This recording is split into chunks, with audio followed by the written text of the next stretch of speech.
So, ayan nga, meron ako 1,000 pesos dito worth ng makeup. So, ayan nga, challenge myself. At kung gusto nyo na maganda yung quality, maganda yung product na gagamitin nyo, so, ito yung inaantay nyo. Bukod dun dito, so 1,000 pesos may isusukli pa sa atin. So, ayan nga, bumili ako online ng 189 pesos na pink blush. May kasama na siyang concealer and then pre-sponge. So, ang ganda. Alam mo ba yung concealer na to? Sobrang ganda at naitatago talaga yung mga eye bag ko. So, kahit siya ngayon gawin mong foundation, ay, Diyos ko, day. Ang ganda.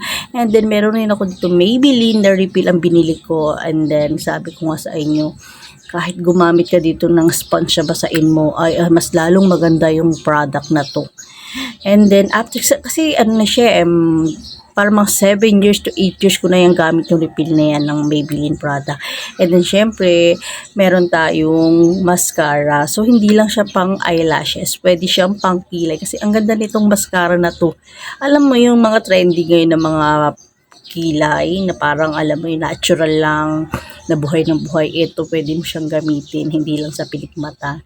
And then meron nga akong eyeshadow palette na nabili. Sobrang ganda at saka pigmented. Ang ganda. Alam mo, isang hagod lang. Pero kulay na talaga. Hilalabang ka talaga nitong pinaka mascara na to, pinaka eyeshadow na to. And then bumili na rin ako ng liquid eyeliner na waterproof.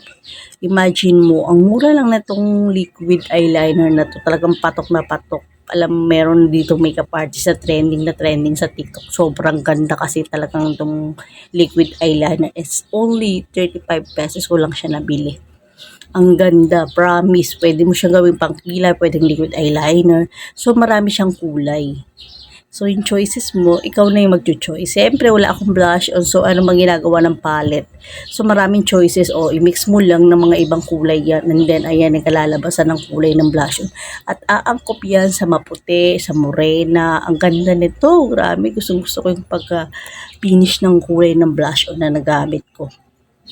So, para-paraan lang naman yun sa pag-makeup eh.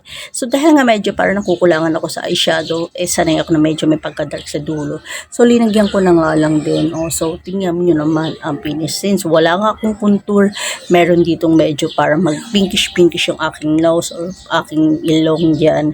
Ilagyan natin ng konti. So, ayan na nga. O, diba? Tingnan mo naman pati yung lipstick.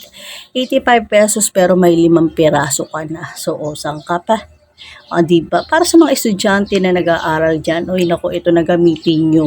Ang tagal nyo pang gagamitin. Siyempre, ang pangtapatagal ng makeup ay ating setting spray. Kaya ako sa inyo, just click my yellow basket. Bye-bye! Thank you for watching!